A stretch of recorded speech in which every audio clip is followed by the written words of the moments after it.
¿Cómo dice? Juraré que todo son calumnias suyas y nadie la creerá. La única que no es nadie aquí es usted. Maso, no nos engañemos más. He tomado una decisión. Si les ordeno que se deshagan de ese niño, se deshacen de él y punto. Dámaso ordena que acaben con la vida del hijo de Adriana. Rosalía mira a María a la cara y Leonor le pregunta si reconoce a su hija.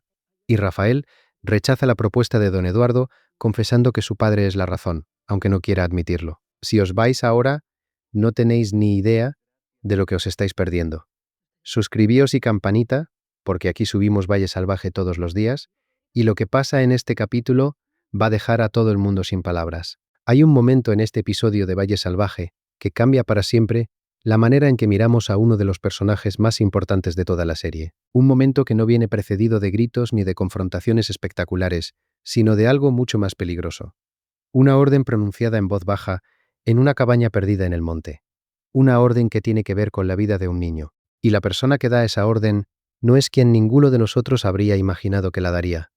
Porque lo que este episodio revela sobre el hombre que Mercedes ama, sobre el hombre que ha estado presentándose como el defensor de la justicia en el valle, sobre el hombre cuyas diligencias misteriosas Mercedes no podía explicarse, es algo que va a hacer que todo lo que creíamos saber sobre él se desmorone de golpe.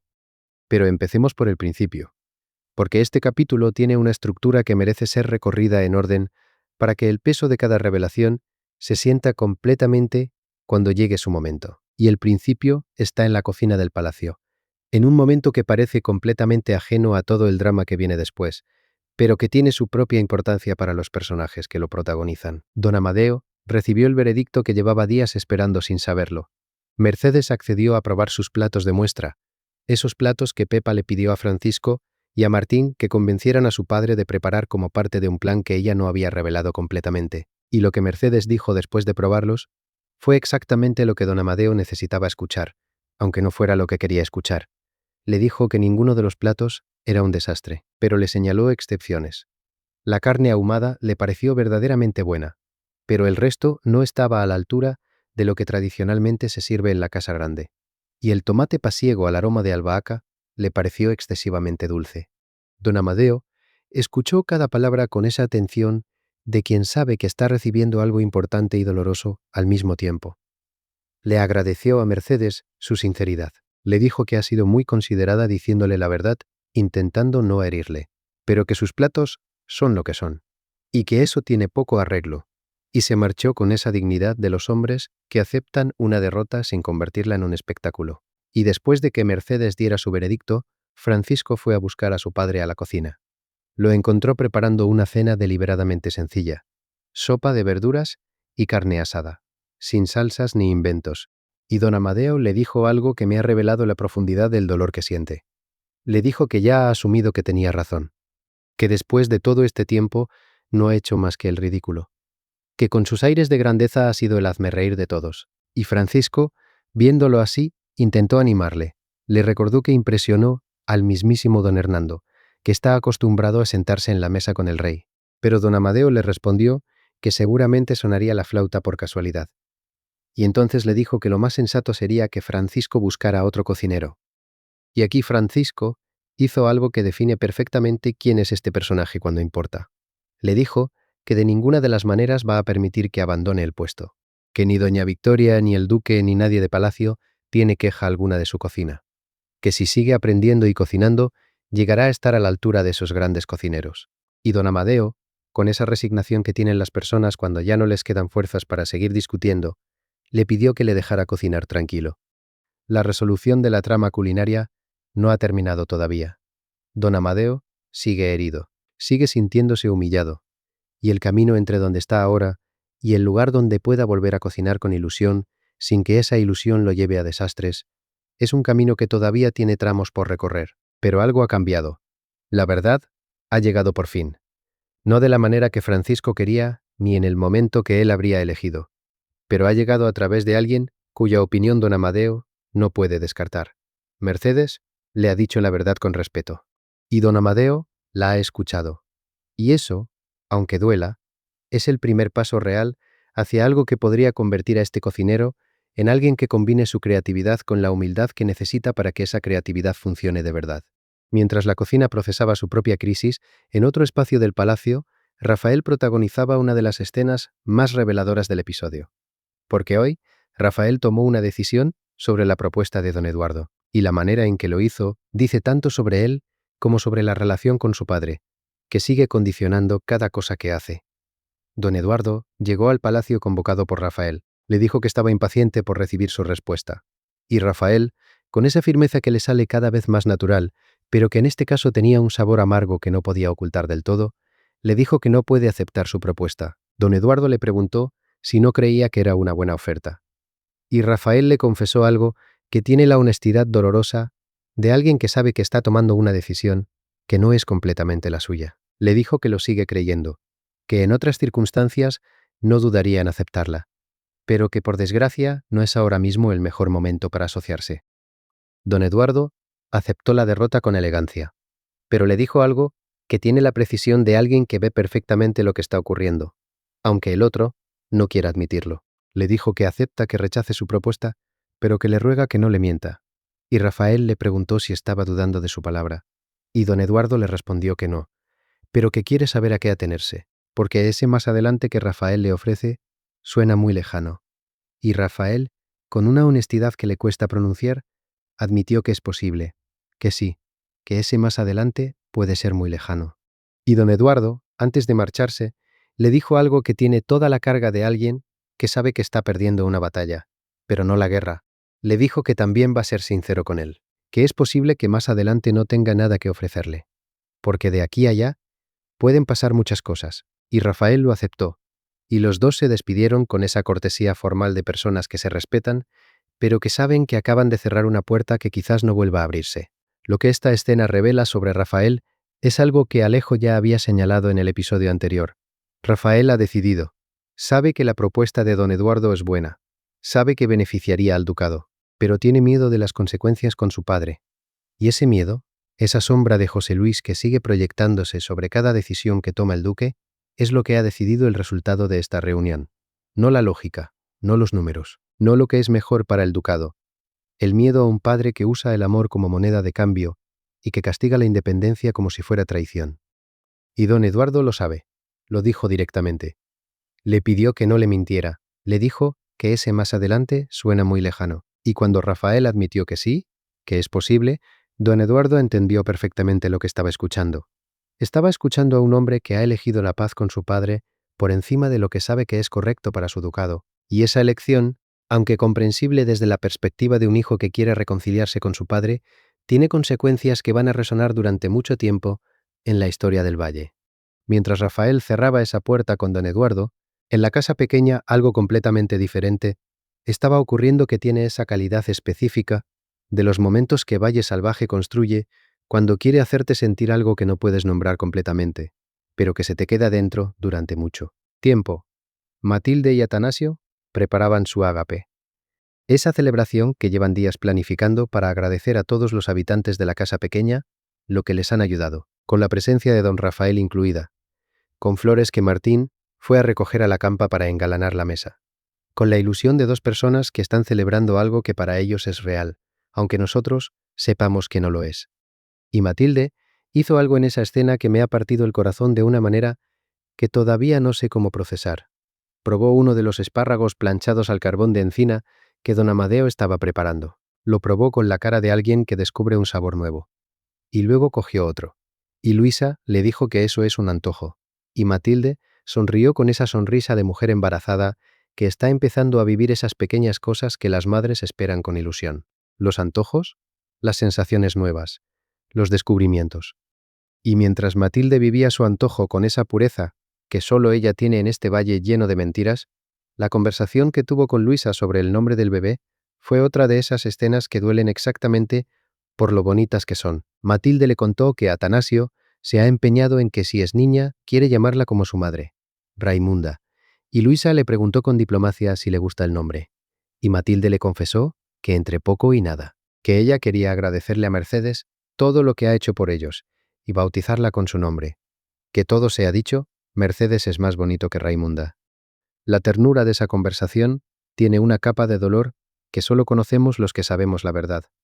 porque Matilde está eligiendo nombres para un bebé que no existe. Está debatiendo entre Raimunda y Mercedes, para una niña que no va a nacer. Está planificando bautizos que nunca van a celebrarse. Y cada sonrisa que tiene mientras habla de su futuro hijo es un cuchillo que se le va a clavar cuando la verdad salga a la luz.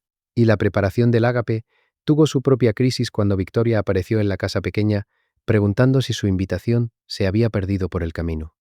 Matilde intentó manejar la situación con la diplomacia que la caracteriza, pero Victoria hizo lo que Victoria siempre hace cuando quiere desestabilizar a alguien que no puede defenderse completamente.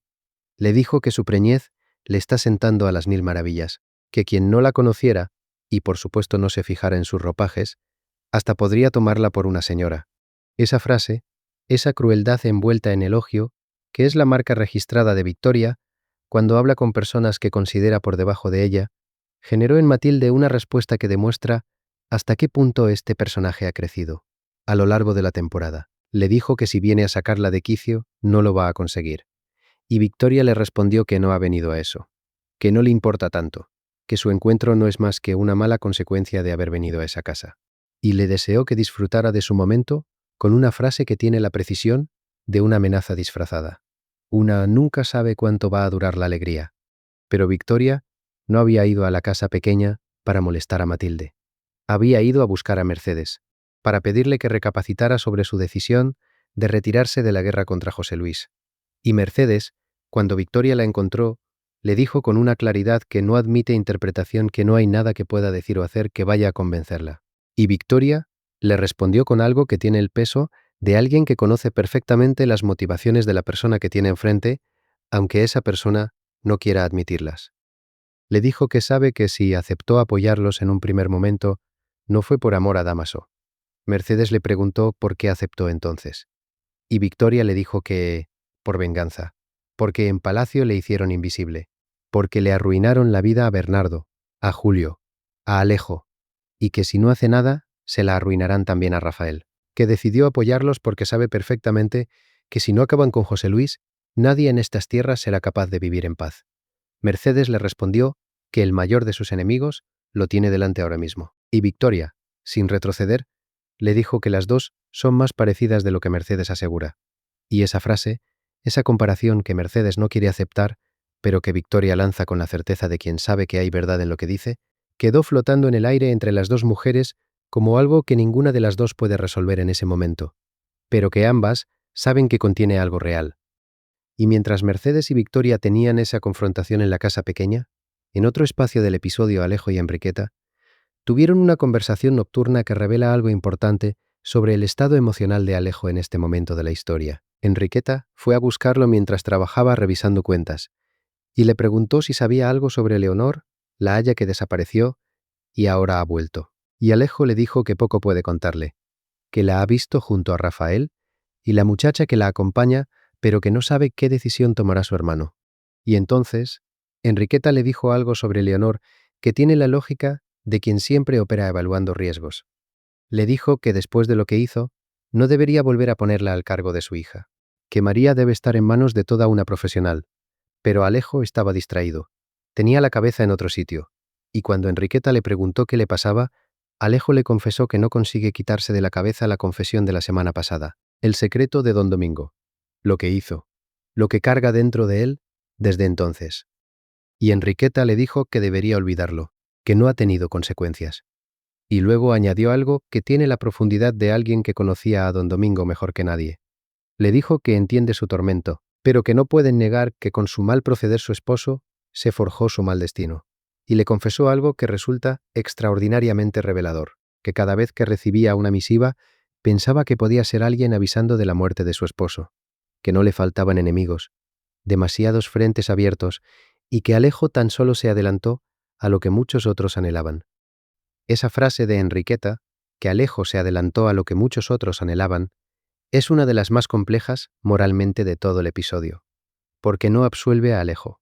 No dice que lo que hizo estuvo bien, pero sí dice que don Domingo estaba en un camino que tenía un destino previsible, que la violencia que ejercía sobre las personas que lo rodeaban iba a encontrar su propia respuesta tarde o temprano, y que Alejo simplemente fue quien llegó primero a ese punto. Y ahora llegamos a lo que ha ocurrido entre Leonor, Rosalía y Rafael. Porque la readmisión de Leonor se confirmó en este episodio de una manera que tiene consecuencias enormes para todo lo que viene.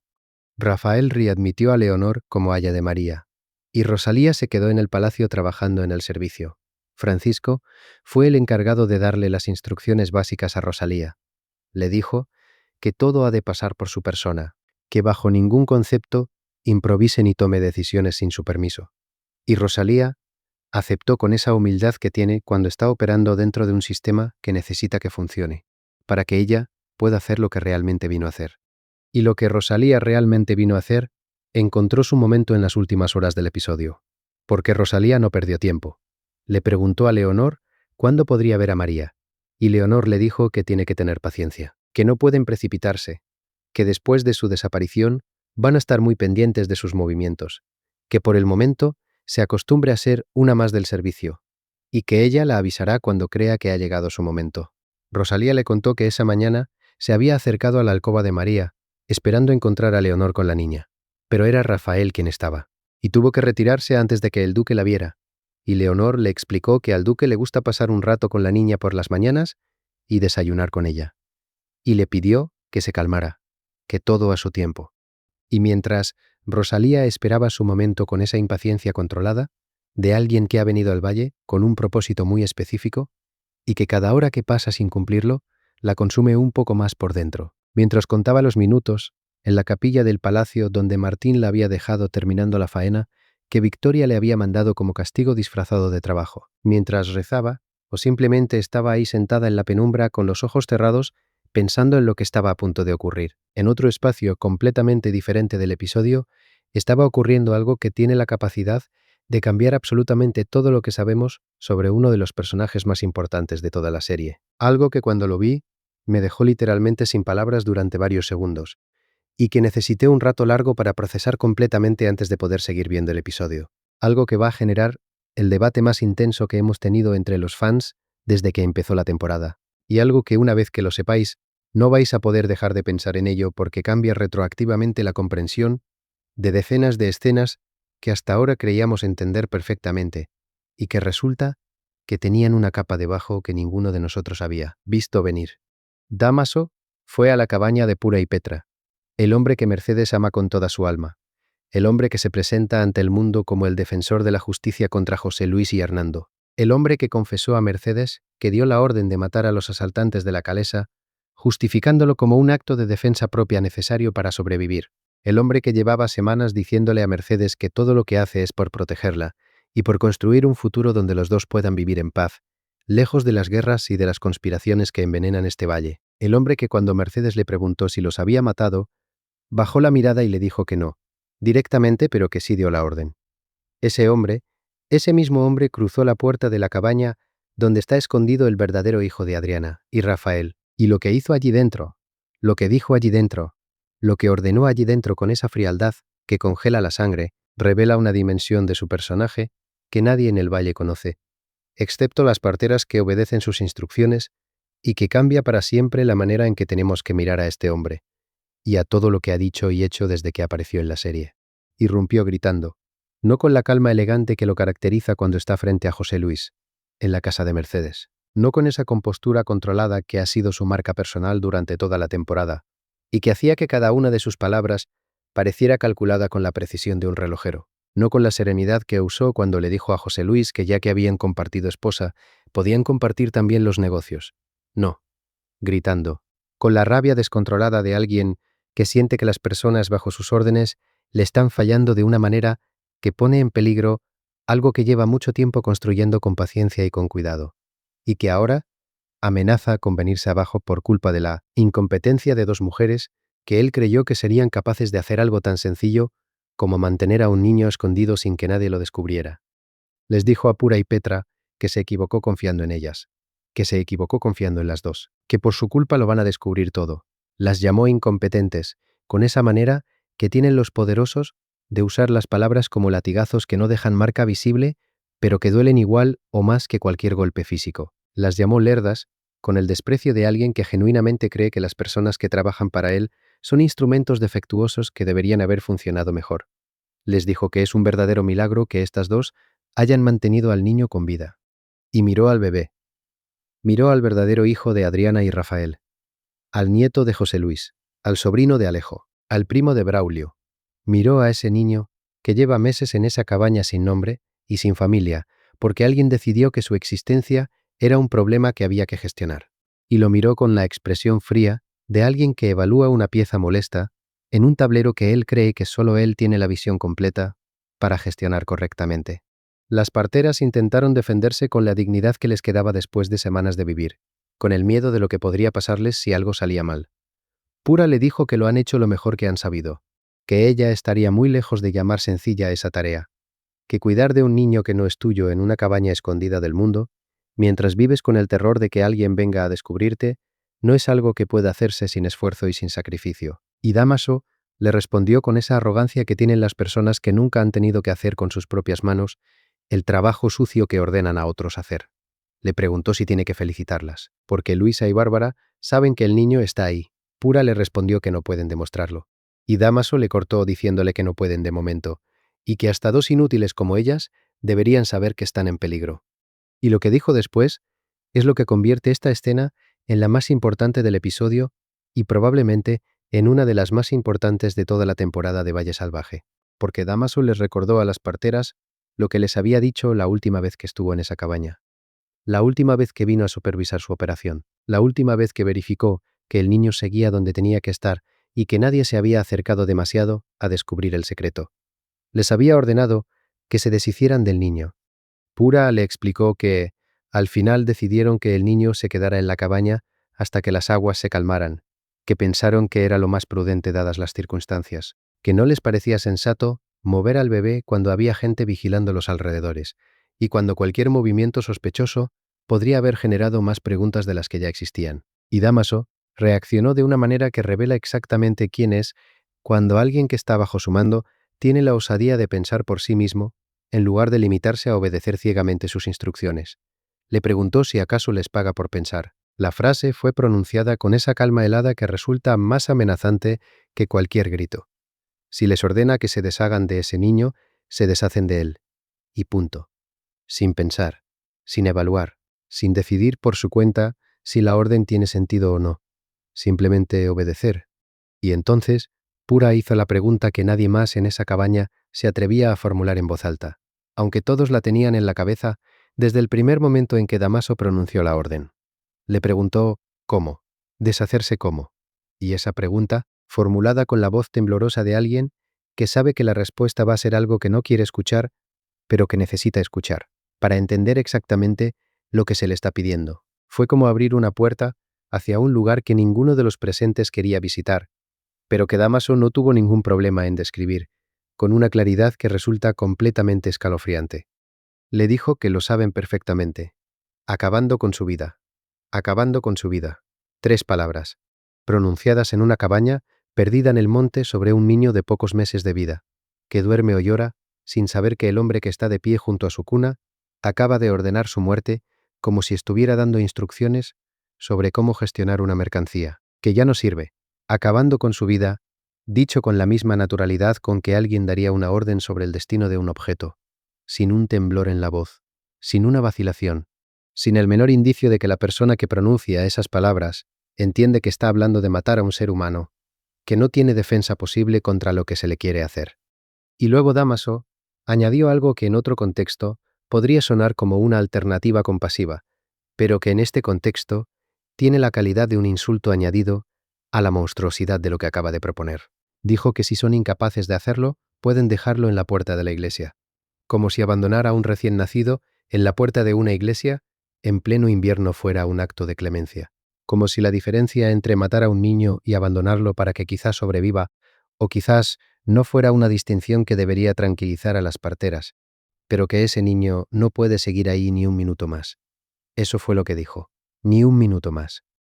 Y lo que vino después reveló la profundidad completa de la conspiración de Dámaso y de lo que realmente lo mueve de una manera que hace que todo lo que creíamos saber sobre este personaje se desmorone como un castillo de naipes al que alguien le quita la carta, de la base.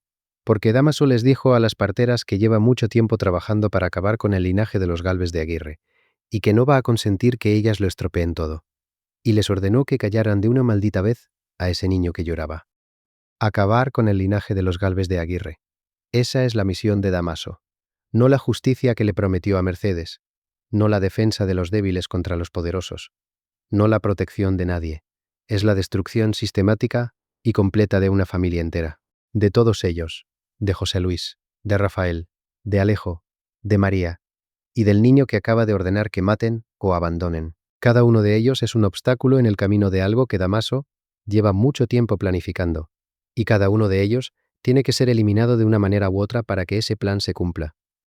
Y la conversación que tuvo con las parteras después de dar esa orden reveló la estructura completa de la conspiración detrás del intercambio de bebés, de una manera que cambia absolutamente todo lo que pensábamos saber sobre quién es responsable, de qué en esta historia. Porque Damaso les preguntó por la situación con Luisa y Bárbara.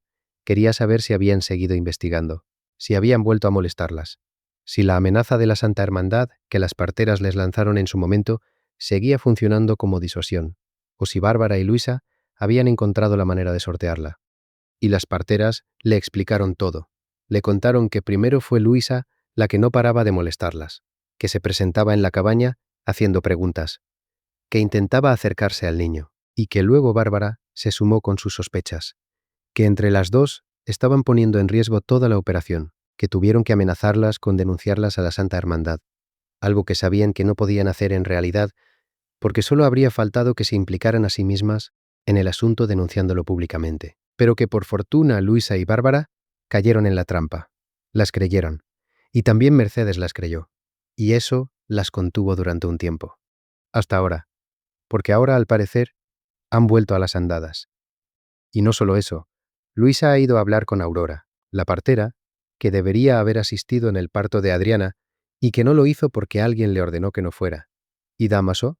Preguntó, ¿qué le dijo Aurora a Luisa? Y la respuesta que recibió es la que cierra el círculo de toda esta conspiración, de una manera que resulta completamente devastadora para cualquiera que haya estado siguiendo la serie creyendo que Victoria era la mente maestra detrás del intercambio de bebés.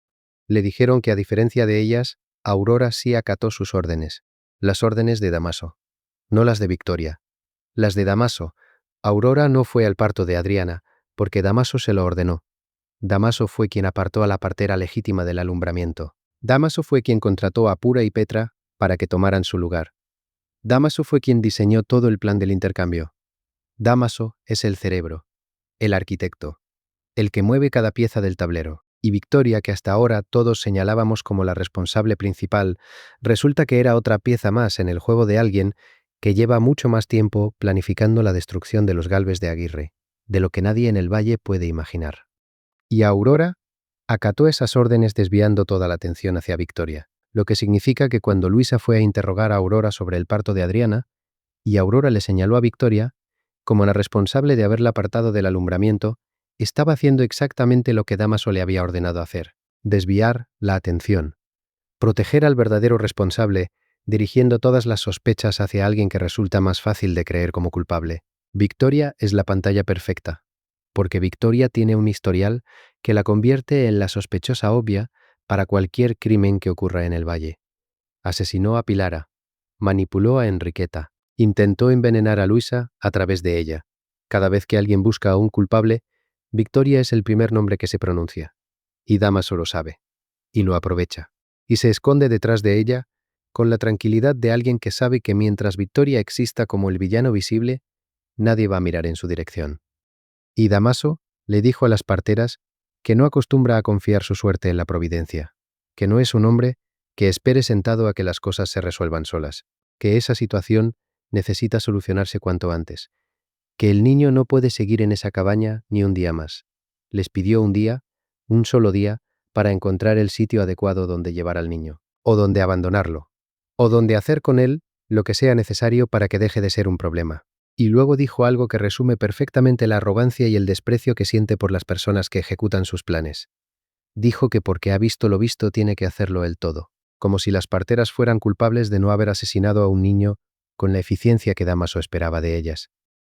Y las parteras se quedaron solas en la cabaña después de que Damaso se marchara, con el niño, con la orden, con el peso de lo que se les ha pedido. Y la pregunta que el episodio deja flotando con toda la intención del mundo es si van a cumplir esa orden, si van a ser capaces de acabar con la vida de un niño que llevan meses cuidando, de un niño al que le han dado de comer y lo han vestido y lo han arrullado cuando lloraba por las noches, de un niño que para ellas ha dejado de ser una tarea y se ha convertido en algo que se parece mucho a lo que las madres sienten por los hijos que cuidan. O si van a dejarlo en la puerta de una iglesia como Damaso le sugirió como alternativa confiando en que alguien lo encuentre antes de que sea demasiado tarde.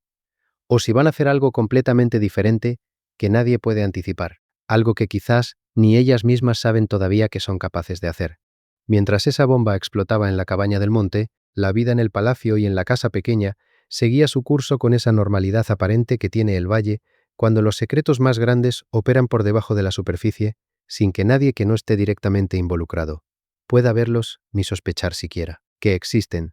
El ágape de Matilde y Atanasio continuaba con su planificación. Mercedes estaba presente con ese halo de tristeza que Matilde había detectado con su intuición infalible, para notar cuando alguien que le importa no está bien. Y la conversación entre Mercedes y Victoria que tuvo lugar cuando Victoria apareció en la casa pequeña buscándola, fue una de las escenas más cargadas de significado del episodio, por lo que revela sobre la relación entre estas dos mujeres, y sobre las motivaciones reales de cada una. Victoria le dijo a Mercedes que sabe que si aceptó apoyarlos en un primer momento, no fue por amor a Damaso. Mercedes le preguntó por qué aceptó entonces si no fue por eso, y Victoria le respondió con una palabra que tiene la fuerza de una acusación y la precisión de un diagnóstico. Venganza. Le dijo que aceptó por venganza, porque en palacio le hicieron invisible, porque le arruinaron la vida a Bernardo, a Julio, a Alejo, y que si no hace nada, se la arruinarán también a Rafael, que decidió apoyarlos porque sabe perfectamente que si no acaban con José Luis, nadie en estas tierras será capaz de vivir en paz. Y Mercedes le respondió que el mayor de sus enemigos lo tiene delante ahora mismo, refiriéndose a Victoria. Y Victoria, sin retroceder, le dijo que las dos son más parecidas de lo que Mercedes asegura. Y esa frase tiene una ironía que ninguna de las dos puede ver en ese momento, pero que nosotros, como espectadores que acabamos de ver lo que Damaso hizo en la cabaña, sí podemos ver con una claridad que resulta casi dolorosa, porque el mayor enemigo de Mercedes no es Victoria. El mayor enemigo de Mercedes es el hombre que dice amarla, el hombre que duerme a su lado, el hombre que le promete un futuro en paz mientras ordena la muerte de un niño inocente como parte de un plan para destruir a la familia a la que Mercedes ha dedicado su vida entera. Victoria es peligrosa. Victoria ha hecho cosas terribles. Pero Victoria al menos opera a la vista de quienes la conocen. Sus crímenes son conocidos aunque no siempre probados. Damaso opera en la oscuridad total. Nadie sospecha de él, nadie mira en su dirección. Y esa invisibilidad es lo que lo hace infinitamente más peligroso que cualquier villano que se muestre a cara descubierta. Y la decisión de Mercedes de retirarse de la alianza con Damaso, que se confirmó en este episodio de la manera más definitiva posible, adquiere una significación completamente nueva a la luz de lo que sabemos sobre la visita de Damaso a la cabaña, porque Mercedes le dijo a Damaso que no va a seguir de su lado en esta guerra, que ha llegado demasiado lejos, que este enfrentamiento ha causado muertos, y que no va a participar más en él. Damaso intentó persuadirla. Le dijo que cuando todo acabe podrán vivir tranquilos, pero Mercedes le cortó diciéndole que no se engañen más, que ha tomado una decisión, y le pidió que se marche. Y lo que Mercedes no sabe es que retirarse de la alianza con Damaso es probablemente la decisión más inteligente y más salvadora que ha tomado en toda la serie. No por las razones que ella cree, no porque el enfrentamiento haya causado muertos, ni porque haya llegado demasiado lejos en términos generales, sino porque el hombre del que se está separando es capaz de ordenar la muerte de un niño sin que le tiemble la voz. Y cuanto más lejos esté Mercedes de Damaso, cuando esa verdad salga a la luz, mejor para ella. Porque cuando salga, y en Valle Salvaje las verdades siempre salen, la caída de Damaso va a arrastrar a todos los que estén a su lado. Y Mercedes ha decidido no estar ahí cuando eso ocurra, sin saberlo. Por puro instinto, por esa intuición que le decía que Damaso es un enigma, y que la mala sensación que tenía sobre él era real. Y mientras Mercedes cortaba lazos con Damaso, la preparación del ágape en la casa pequeña seguía adelante con una calidez que contrasta de manera brutal con todo lo que estaba ocurriendo en las sombras del valle. Matilde probó uno de los espárragos planchados al carbón de encina que don Amadeo estaba preparando. Lo probó con esa curiosidad de una mujer que descubre un sabor nuevo. y luego cogió otro. Y Luisa le dijo sonriendo que eso es un antojo. Y Matilde se rió con esa risa de mujer que cree que está embarazada y que está empezando a vivir esas pequeñas señales que las madres esperan con ilusión, los antojos, las sensaciones nuevas, los descubrimientos del cuerpo. Y la conversación sobre el nombre del bebé que Matilde tuvo con Luisa fue una de esas escenas que Valle Salvaje construye con una delicadeza que resulta dolorosa para quien conoce la verdad. Matilde le contó que Atanasio se ha empeñado en que si es niña, quiere llamarla Raimunda como su madre. Y Luisa le preguntó con diplomacia si le gusta el nombre. Y Matilde le confesó que entre poco y nada, que ella quería agradecerle a Mercedes todo lo que ha hecho por ellos bautizando a la niña con su nombre. Que todo se ha dicho Mercedes es más bonito que Raimunda. Y Luisa le dio la razón. Y las dos se rieron con la complicidad de mujeres que se quieren y que pueden ser honestas la una con la otra sobre las cosas más mundanas y más bonitas de la vida. Y cada risa de Matilde duele, cada vez que habla de su futuro hijo, con esa ilusión que no tiene ninguna protección contra lo que viene duele. Cada vez que elige nombres, o debate si será niño o niña, o planifica bautizos, o celebra ágapes para agradecer a la gente que la rodea duele. Porque todo eso está construido sobre una mentira que cada día tiene menos tiempo de vida. Los frascos del bebedizo se acaban. Benigna no va a volver. Y cuando el bebedizo deje de hacer efecto el cuerpo de Matilde, va a empezar a contar la verdad que Victoria y Benigna llevaban semanas escondiendo con dinero y con miedo. Y la llegada de Victoria a la casa pequeña, para la celebración, añadió una capa más de tensión a una situación que ya tenía demasiadas capas. Victoria le dijo a Matilde que su preñez le está sentando a las mil maravillas, que quien no la conociera y no se fijara en sus ropajes, hasta podría tomarla por una señora. Y Matilde le respondió con una firmeza que demuestra hasta qué punto este personaje ha crecido. Le dijo que si viene a sacarla de quicio, no lo va a conseguir. Y Victoria le deseó que disfrute de su momento, añadiendo esa frase que suena a amenaza disfrazada de buenos deseos. Una nunca sabe cuánto va a durar la alegría. Y el ágape finalmente se celebró, con todos reunidos alrededor de esa mesa. Matilde y Atanasio, como anfitriones, Mercedes presente, pero con esa tristeza interior que solo Matilde detecta. Alejo y Rafael juntos, los dos hermanos que han encontrado en su relación la fuente de fortaleza que ambos necesitan. Martín llegando en el último momento, gracias a Rosalía, que se quedó sola terminando la faena de la capilla. Pepa sirviendo con esa eficiencia callada que la define. Francisco vigilando que todo esté en orden. Y Pedrito con la ilusión de quien sabe que está exactamente donde quiere estar rodeado de las personas que más quiere. Y en medio de esa celebración, Matilde le preguntó a Atanasio si se ha tomado el bebedizo. Y Atanasio respondió que lo tiene ahí porque le toca ahora. Y nadie alrededor de esa mesa supo lo que nosotros sabemos, que ese bebedizo es el último que queda, que Benigna no va a traer más, que cuando ese frasco se vacíe la cuenta atrás de la verdad, habrá empezado de manera irreversible.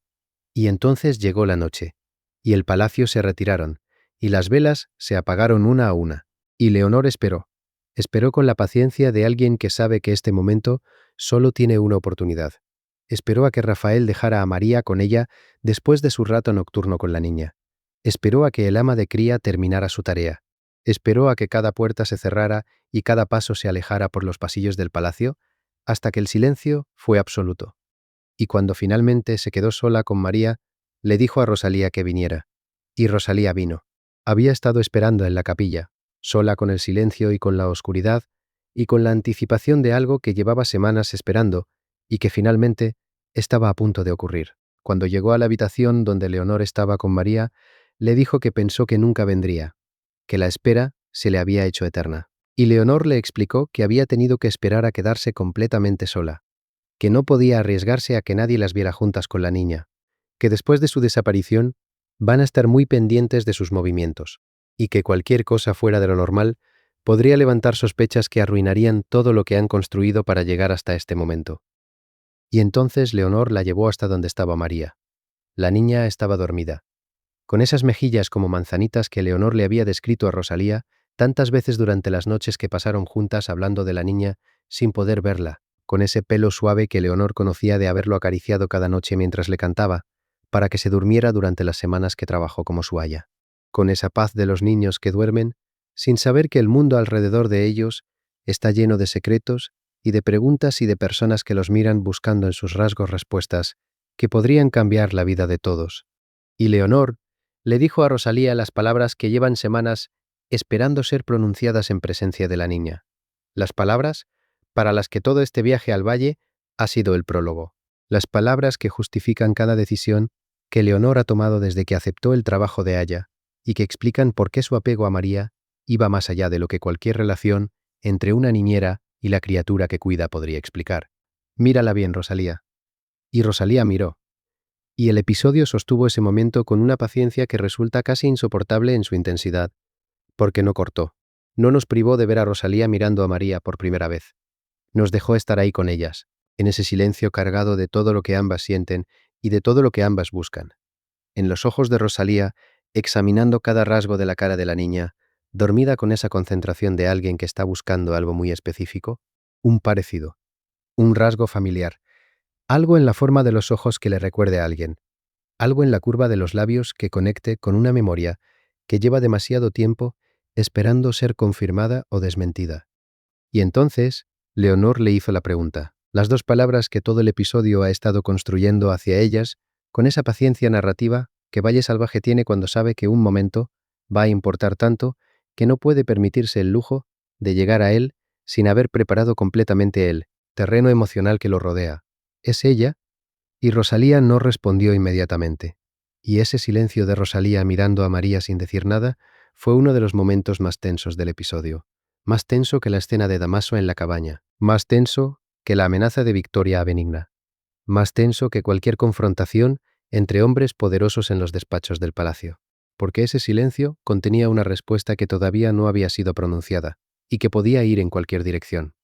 Y Leonor lo sentía. Lo sentía en cada segundo que pasaba sin que Rosalía abriera la boca. Lo sentía en la manera en que sus propias manos temblaban. Lo sentía en el corazón que le latía con una fuerza que probablemente Rosalía podía escuchar en la quietud de esa habitación. Y Leonor insistió.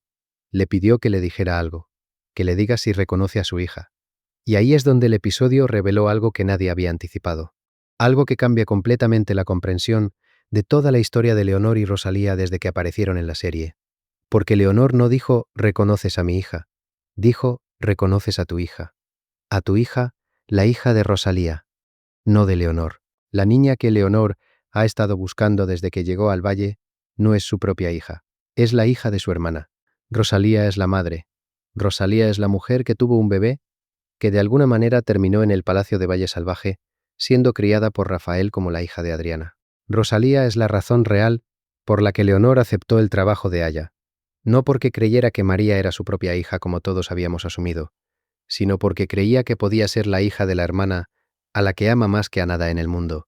Y todo lo que Leonor ha hecho desde que llegó al palacio, cada gesto de cariño hacia María, cada noche en vela cuidándola con esa devoción que Pepa describió como demasiado empeño, cada momento de dolor al marcharse y cada momento de determinación al volver, cada juramento que hizo con Rosalía de que no se irían sin ver a la niña, todo eso ha sido por Rosalía, por la hermana que perdió a su hija, por la hermana que lleva meses sin saber dónde está la niña que dio a luz, por la hermana cuyo dolor de madre separada de su hija ha sido el motor invisible de todo lo que hemos visto desde que Leonor apareció en esta historia.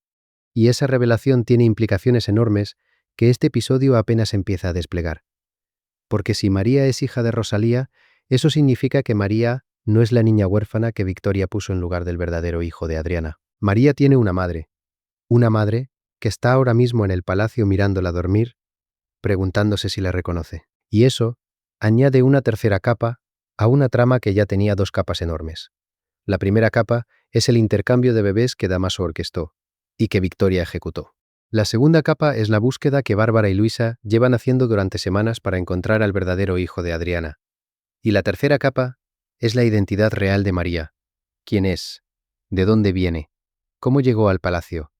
¿Y a quién pertenece realmente?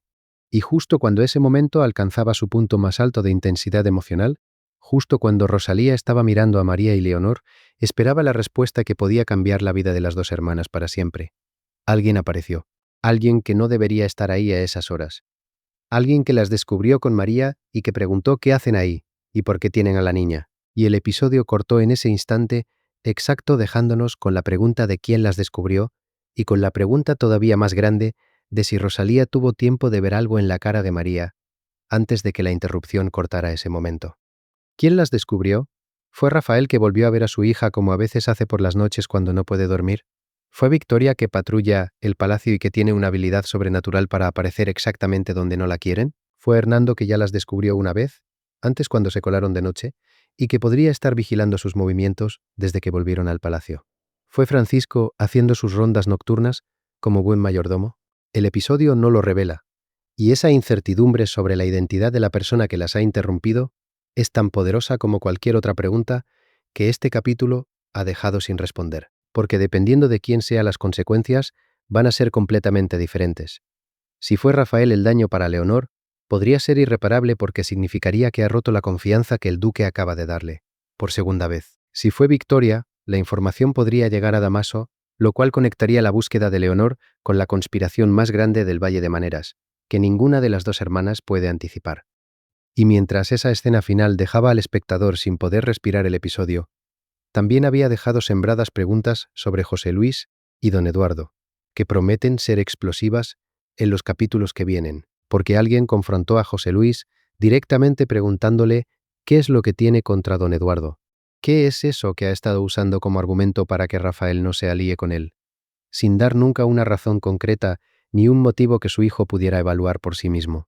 Y la promesa de que esa revelación sobre don Eduardo llegará en algún momento convierte la espera en algo que resulta cada vez más difícil de sostener, tanto para los personajes como para los espectadores que llevamos semanas queriendo saber qué demonios sabe José Luis sobre don Eduardo que nadie más sabe.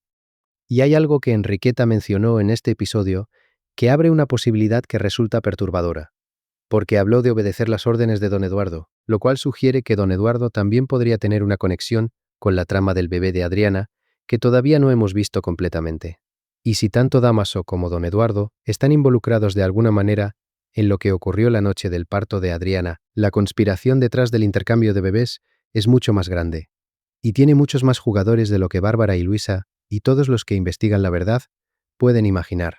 Y don Eduardo, que mañana va a ir a la cabaña, con el mapa que Bárbara le dio, buscando al verdadero hijo de Adriana, no sabe que Damaso acaba de estar allí ordenando que se deshagan del niño, lo cual significa que la carrera entre don Eduardo y Damaso, por ese niño, es ahora una carrera contra el tiempo real, donde cada hora que pase puede ser la diferencia entre encontrar al bebé en la cabaña o encontrar la cabaña vacía.